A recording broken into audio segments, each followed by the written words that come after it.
Okay, welcome back to KETK News at 10. Joining us right now on set tonight, East Texas Congressman Louie Gohmert. That's right. Welcome back, and thank you for joining us. Mr. Gohmert will actually be discussing recent legislation in Washington about the recent attempt to repeal Obamacare. And just to let viewers know, Mr. Gohmert has not viewed any of our questions we are about to ask him. Welcome. Okay, here we go. First question tonight. First of all the wizards are smart. You know, the pundits are all saying that maybe perhaps the conservative members of Congress should have let Mr. Trump have a win and not voted the way they did. So politically, it was a step backwards. What do you say to that? Well, some of us felt like we should have gone ahead and had a vote last Friday, and the American public would have seen that there were at least as many very moderate Republicans that voted against it as conservatives that voted against it, because they had lost many votes in the Tuesday group, the more moderates.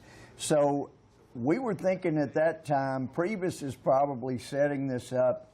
He and Ryan don't want the country to see that there's many moderates upset as there are conservatives, so that they can turn around and start blaming us this week, which is exactly what happened.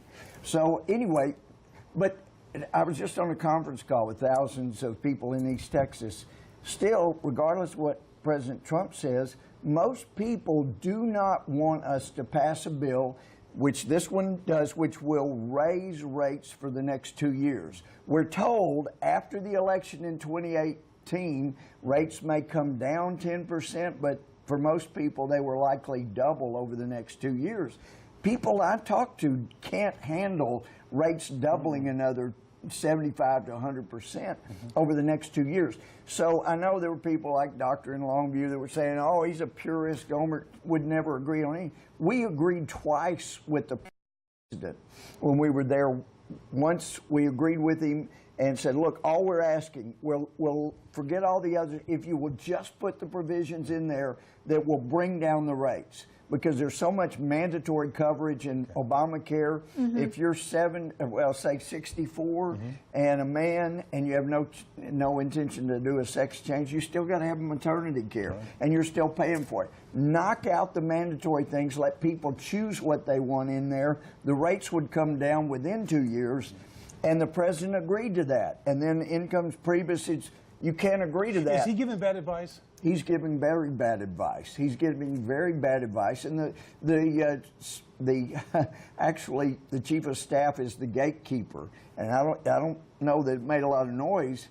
The deputy chief of staff stepped down today. Oh, really? And left the administration, and I have a feeling they're blaming her for some of the bad advice that Priebus has been given. So I think you're making some news here. And you've mentioned, you touched on it too, but you're hearing from your constituents in East Texas that they are unhappy about health care insurance costs and what it could be, like you mentioned. How will you take those concerns back to Washington? Well, I made notes for the last hour. I just got in from Washington about an hour and a half ago.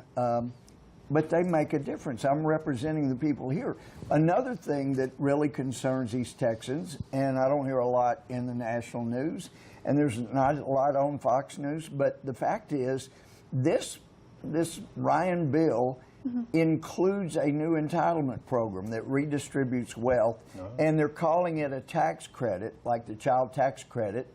You don't have to prove you're legally here. That was one of the things we asked for the president. Said, Mr. President, do you realize that you can be an illegal alien and get money back from the government even if you don't have a Social Security number, you're illegally here? And he said, okay, well, I'll agree to that. Well, except Ryan didn't agree to that. He said, no, that'll have problems. We should not be giving people money for filing a tax return when they're illegally in the country. But this is billions of dollars we're talking about, a new entitlement. But number one, the biggest concern that the Freedom Caucus was pushing for, let's at least bring down the rates. Yeah. We could have done that. I see this afternoon, or at least I heard from a news broadcast, that Paul Ryan now is leaving the conservatives alone, and he's working on more liberal Republicans or Democrats to get the health care thing. So. Well, and see, that was what I was alluding to earlier. He had problems with conservatives and moderates, and I asked at our conference yesterday, look, why don't we get rid of the intermediary and all of us sit down? And Ryan was saying, no, we'll work this out. And then he goes to the Tuesday group, the moderates. And so I've talked to Mark Meadows and Jordan and some of our guys, and we're going to reach out next week and see if they'll just sit down with us, get Ryan out of the picture and Priebus out of the picture, see if we can't work these things out. But the president's being set up here. There were people in October. Well, it's news, Neil. And Jessica, y'all may have seen, we had a conference call that Paul Ryan instigated back in October. And Greg Walden was chairman of the NRCC. And now that it's all out, somebody recorded, it wasn't me. And Greg was saying, look, our numbers don't lie. This is very clear. Yeah. Trump is falling like a rocket coming down.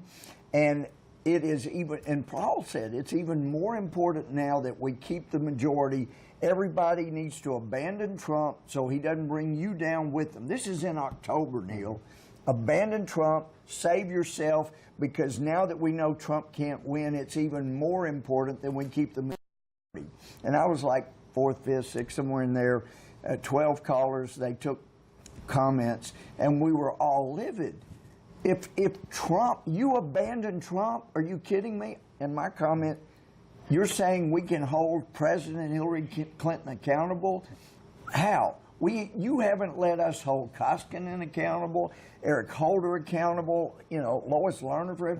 How are we going to keep Hillary accountable when you wouldn't even let us keep any of these people? So you better hope and pray that Trump wins. Right. And now Priebus is giving him advice that's causing him to turn on the very people that stood with him when Ryan and all these others were abandoning. I make a prediction, Neil, right here. I bet you by September, Priebus will be gone too. Oh, you think so? Trump is such an astute businessman. He's going to figure out how bad the advice he's gotten, and he's going to have to get a new gatekeeper. Right. Thanks for predicting. Thanks for coming. We appreciate your time. We appreciate you joining us, and we'll send it over to Mark.